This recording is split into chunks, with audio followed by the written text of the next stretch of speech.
Bonjour et bienvenue dans l'épisode 7 des carnets d'un inlassable curieux. Comme très souvent dans ma voiture, je fais le trajet de mon domicile tourangeau pour retourner sur mes terres professionnelles du nord de la France. Et nous sommes dimanche soir.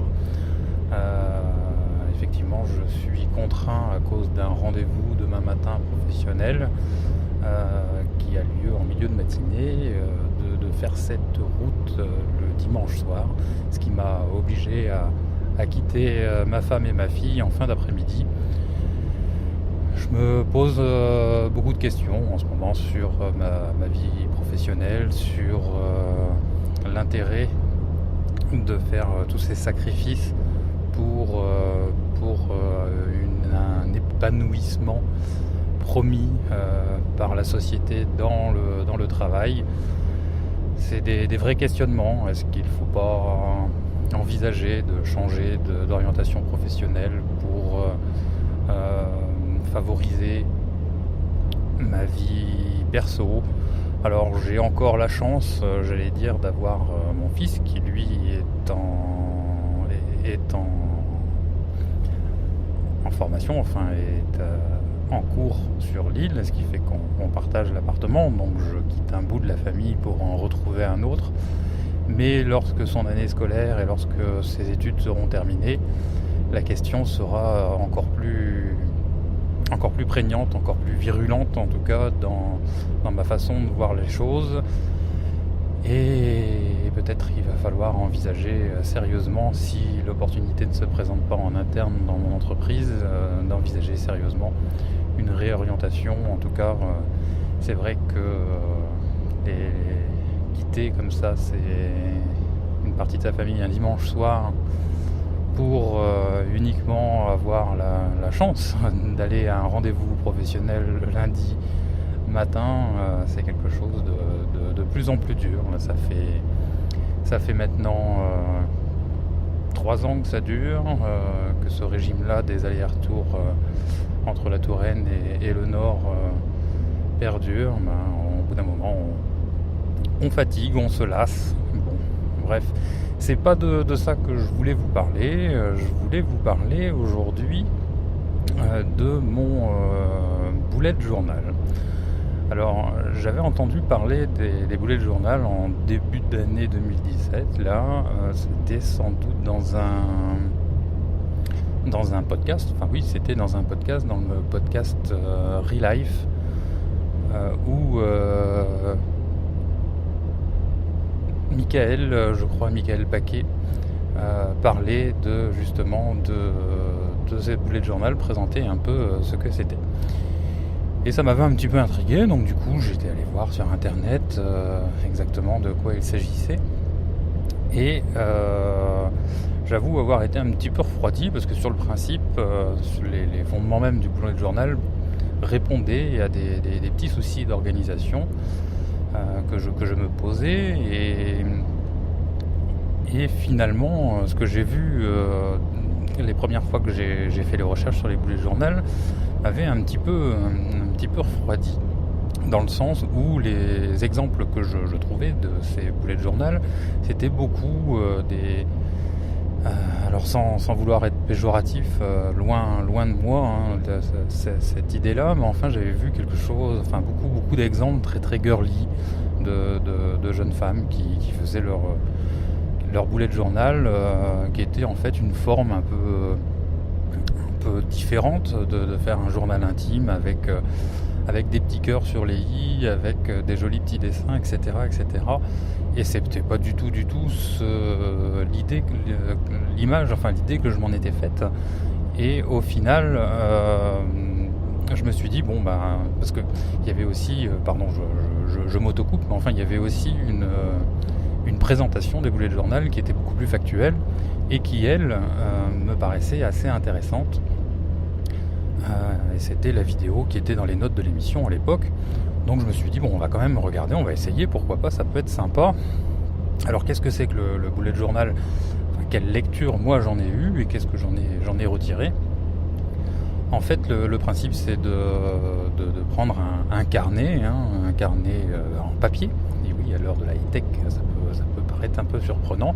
D'ailleurs, je fais juste une petite digression. Il faut bien que j'avoue que même si j'adore toutes ces petites bébêtes électroniques, informatiques et autres, j'avoue toujours conserver un petit amour pour le matériel de bureau. Enfin, c'est pas tellement le matériel de bureau, mais enfin tout ce qui est cahier, crayon, j'ai toujours adoré ça. Et puis là, le bullet journal répond un petit peu aussi à cette volonté. Concrètement, on pourrait très bien le faire sous format électronique dans un logiciel de notes ou même avec n'importe quel logiciel de traitement de texte. Mais là, le côté papier, le côté carnet avec des stylos me plaisait bien. Donc j'ai chopé un carnet qui devait traîner sur mes étagères, un carnet, un petit format A5 je crois, avec un élastique pour le maintenir fermé. Et j'ai commencé à appliquer les quelques préceptes qui me paraissaient intéressants. Donc le principe, c'est tout simplement d'abord de mettre le calendrier de l'année, puis de mettre le calendrier des mois, pour enfin arriver aux semaines.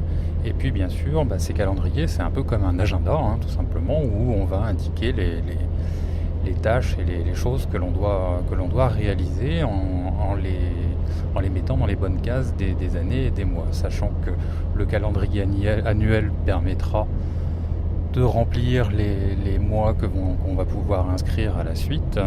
Et puis bien sûr, c'est les choses qui sont indiquées dans le calendrier mensuel, on va pouvoir les reporter dans les semaines une fois qu'elles arrivent.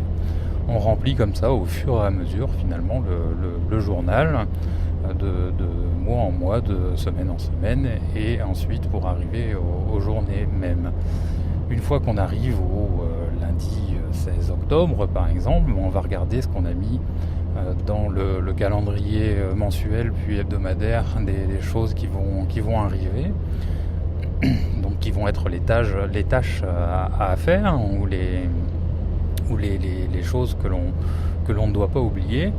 Et puis on va profiter aussi du fait d'avoir ce champ ouvert et illimité pour une journée, pour pouvoir y indiquer pas mal de choses.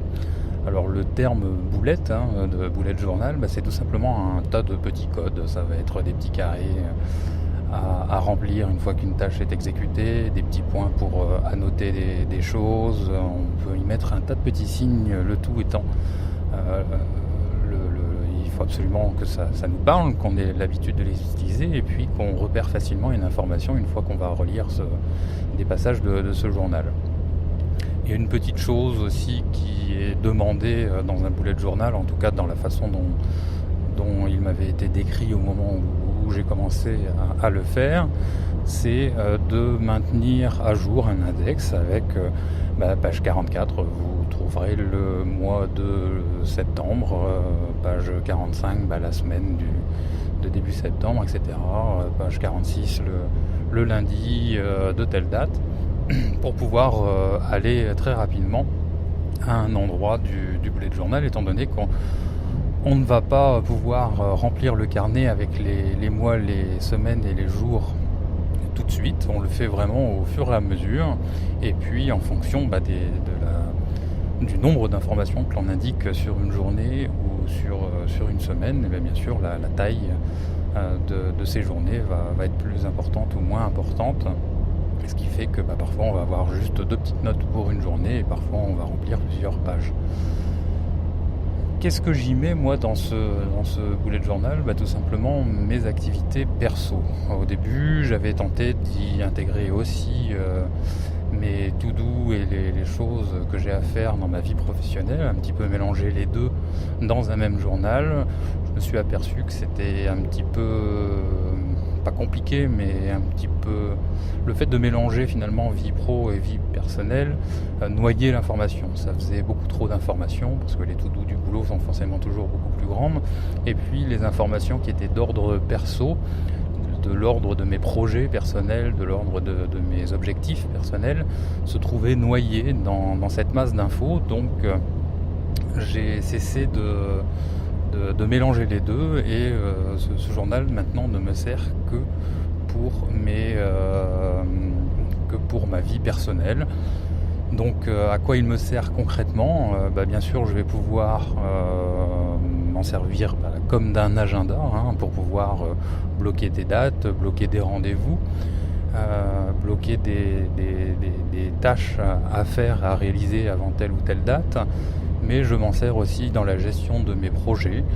Je vais avoir une page où je vais coucher la liste de mes projets à tel moment, et puis reprendre cette liste et la réécrire de façon différente un petit peu plus tard, étant donné que je ne sais pas pour vous si ça se passe comme ça, mais moi mes projets évoluent tout le temps. Il y a des choses qui viennent s'insérer, des choses qui me paraissent moins pertinentes et qui viennent se mettre en fin de liste plutôt qu'en début de liste. Bref, ça vit beaucoup, ce qui fait que le fait de les reprendre régulièrement me permet justement quelque chose de beaucoup plus vivant, de beaucoup plus pertinent au fur et à mesure du temps. Que dire d'autre après sur ce bullet journal ? J'y indique aussi des choses un peu plus personnelles, la façon dont j'ai perçu mes journées, des annotations que je mets à la fin de chaque journée, qui me permettent aussi de décrire mes humeurs, de dire si quelque chose m'a agacé, de dire si au contraire des choses m'ont plu. J'essaie toujours de mettre des choses assez positives pour pouvoir éviter le syndrome négativiste des mauvaises journées qui s'enchaînent. Donc j'essaie comme ça de toujours indiquer des choses qui m'ont particulièrement plu dans la journée que je viens de vivre, et au contraire, s'il y a vraiment des choses qui m'ont agacé, de pouvoir les inscrire pour éviter de reproduire tel ou tel comportement. J'y indique aussi mes objectifs. En ce moment, j'ai un objectif, j'en parlais je crois lors du dernier épisode, un objectif de poids. Donc j'indique aussi si j'ai bien réussi à bien gérer mon alimentation, si j'ai réussi à faire quelques exercices physiques. Bref, mes différents objectifs vont aussi apparaître dans le bullet journal pour pouvoir avoir une traçabilité justement de la façon dont j'ai pu gérer ces différents objectifs. Voilà, si vous avez des questions en tout cas sur la façon dont je traite ce bullet journal, ou si vous voulez un peu plus d'informations à ce sujet, n'hésitez pas, vous pourrez laisser des notes sur l'article qui hébergera cet épisode des Carnets d'un inlassable curieux, mais vous pouvez aussi me contacter par Twitter @auverbe62, OVERB62, le blog. Je vous n'ai pas donné l'adresse, mais bien sûr tout ça ce sera dans les notes de l'émission, mais le blog c'est overbblog.wordpress.com. Allez, ciao, à bientôt.